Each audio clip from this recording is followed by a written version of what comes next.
Alright, I know I'm a bit late on this one, but I didn't receive a review copy until like 2 weeks after release, so that's the main reason for the delay. But besides that, I want to thank Ubisoft for the review copy and for giving me the opportunity to review this title. So this is how it's gonna work. I'm gonna approach this thing in a completely impartial way. The last Far Cry I played was New Dawn, which I really disliked, and before that it was Far Cry 3. Far Cry 2 and 1 were my childhood, and I must have finished Far Cry 2 like about 15 times. So yeah, I've been absent from the series for a long time, and I have a pretty specific taste regarding the franchise. But I still want to be fair and review this game for what it is, and still give you some personal opinions sprinkled throughout, along with some cool ideas of how I would change a few things. There will be no spoilers in this review, so you can watch freely. And before we jump into it, let me remind you to subscribe to the channel and hit the bell icon to get notified of all my videos. And if you enjoy this review, please consider leaving a like, as it helps me out a lot. With that out of the way, turn up the heat, Dani! Hoy Yara encuentra su camino.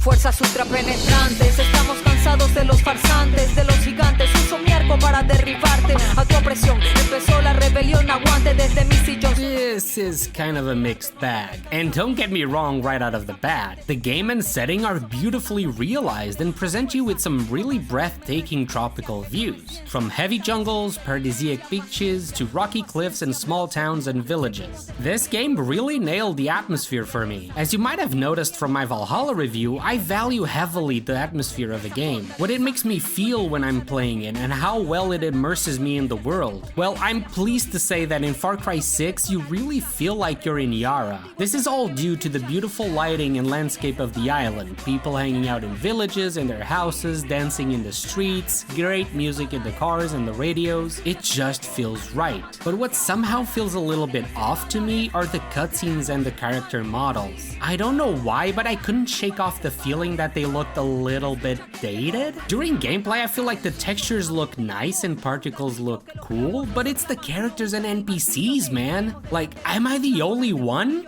I don't know. And the cutscenes also felt really low res for some reason. Quite honestly, I just feel like the engine might be a little too old at this point, and it sorely needs an update to keep up with the kinds of games that are being released nowadays. Another thing that would help the atmosphere of the game would be including more people in the streets, especially in towns and villages. These would look very empty, but I guess it's probably an engine limitation, so let's hope in the next one they'll improve on this one.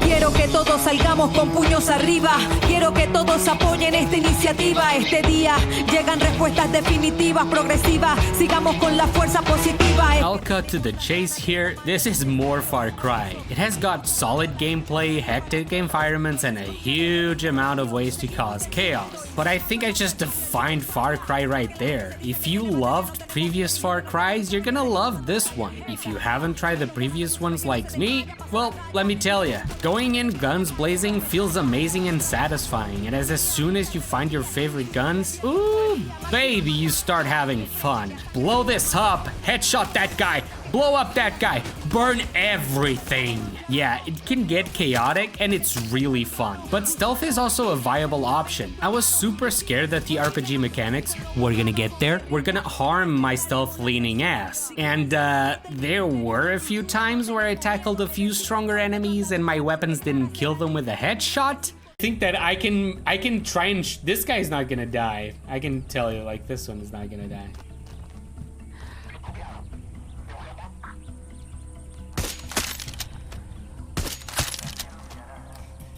See, this was a shot to the head. Like, he should die. Like, it shouldn't matter. Yeah, that happened. I'm still pissed off about it, but once I started following the story around at my appropriate level, I I was dropping guards like flies, Sam Fisher style. In terms of activities, my favorites were treasure hunts, where you go on a small quest to find a cool item, races, because, you know, they're kind of different from what you're usually doing, and I've always liked races, and yarn stories, which were just basically side quests. They tell a little story, and they were cool. All the rest was the typical open world RPG-like stuff, so I just did the ones I had to do, and felt like doing, and basically moved on and continued the story. A new addition to the gameplay are the Supremos. This new thing that kind of turns you into a Spectre gadget. Each Supremo has a unique and powerful ability that once used goes into cooldown. One has anti-vehicle seeking rockets, one has an EMP pulse, and another can revive you if you die. There are a few of them that you can craft, and you'll surely find one that fits your playstyle. But honestly, pick the anti-vehicle one, because trust me, you're gonna need it for those f***ing helicopters.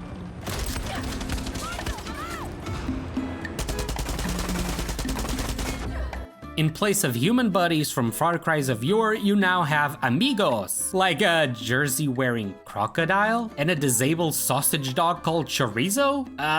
I know, I felt a bit weird with this, honestly. You know, you start a really seriously toned mission that touches themes of modern slavery and human trafficking, and BAM! Suddenly, a cute dog named Chorizo is on the battlefield killing soldiers. The tone sometimes can be a little bit off, but yeah, we're gonna discuss that a bit more in the story section, so stick around. All in all, the gameplay is as fun as I remember it from the good old days of Far Cry. But you wanna know what I don't remember from the good old days? These RPG shenanigans. I mean, this is Far Cry. We don't need HP bars on enemies and numbers and this and that. Once you start to cram in RPG mechanics just for the hell of it, or because it makes the game microtransaction paradise for Ubisoft executives, you get this.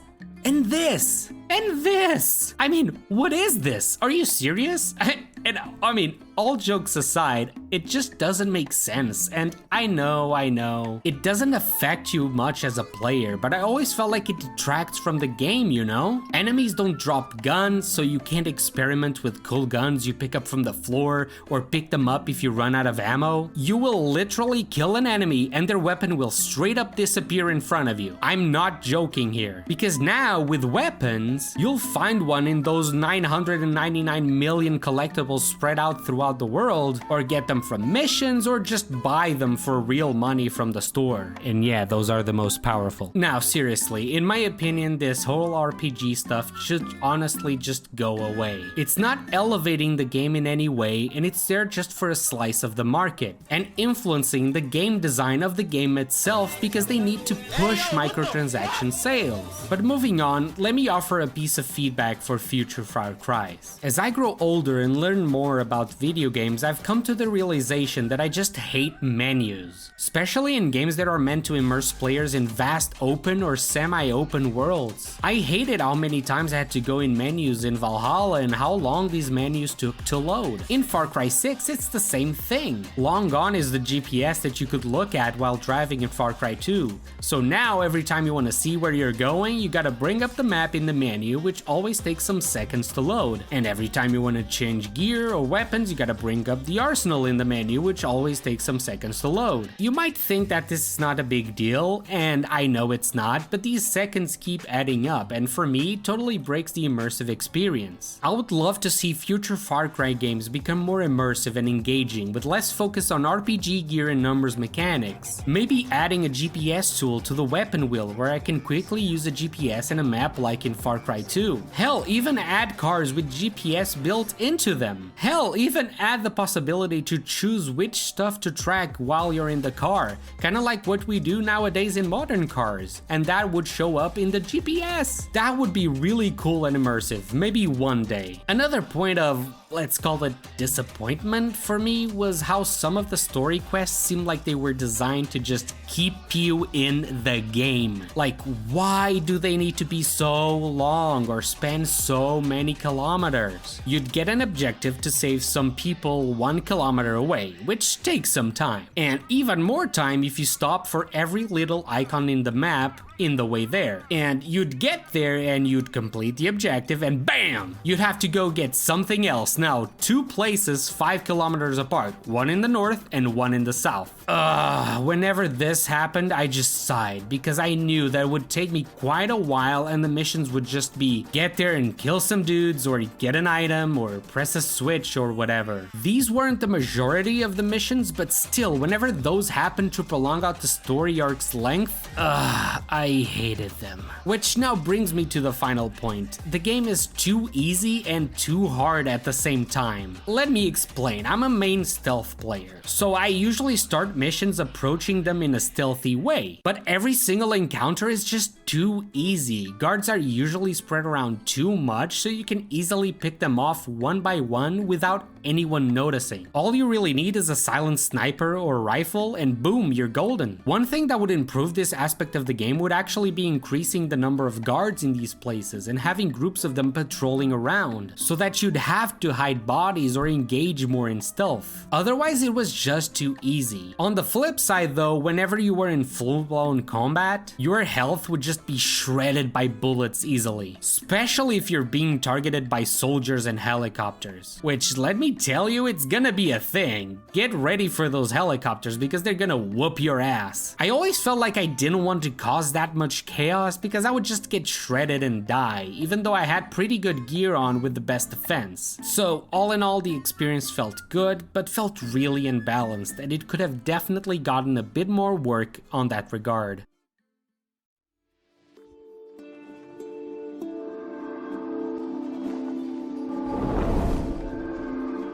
Alright, regarding the story, I mentioned I was not gonna spoil anything, and I'm gonna stand by that, so you're safe here. So, how's the story in Far Cry 6?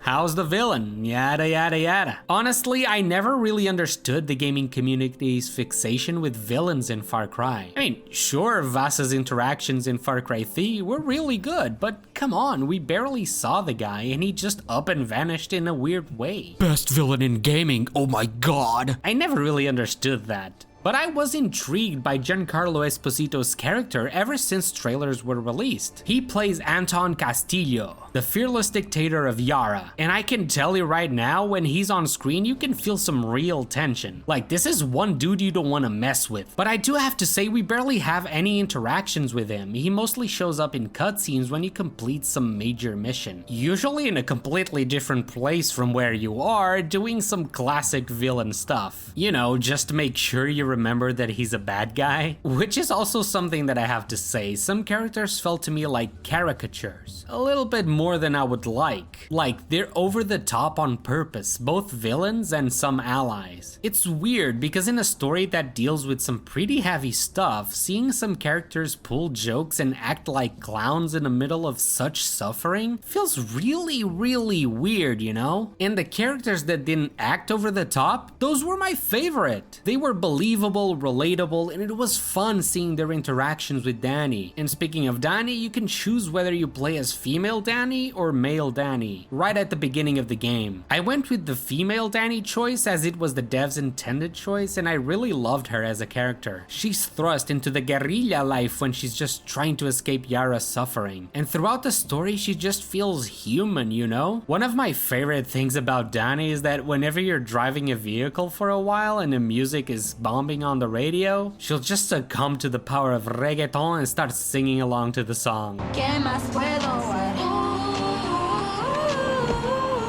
All in all, I really enjoyed this story. I wish we'd have interacted a little bit more with Anton, and I also felt like the story might have dragged on a little bit too long because of the quest design I mentioned earlier. But overall, I really enjoyed what we got in the story, and I think you will too.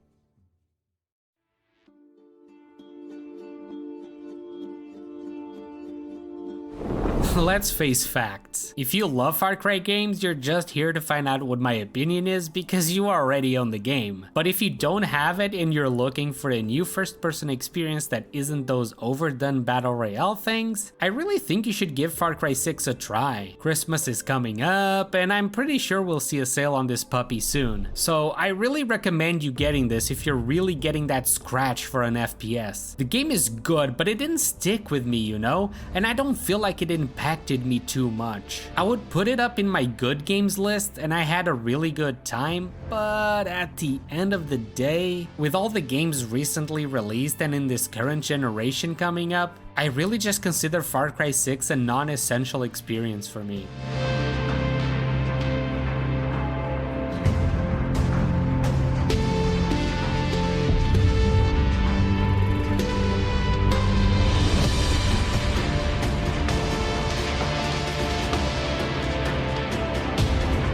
Alright, I hope you enjoyed my review. Thank you so much for watching, and if you enjoyed the video, please consider leaving a like as it helps me out a lot. Also, subscribe to the channel and hit the bell icon to get notified of all my new releases. Make sure to follow me on my socials, links are in the description, and I'll see you all next time. Bye!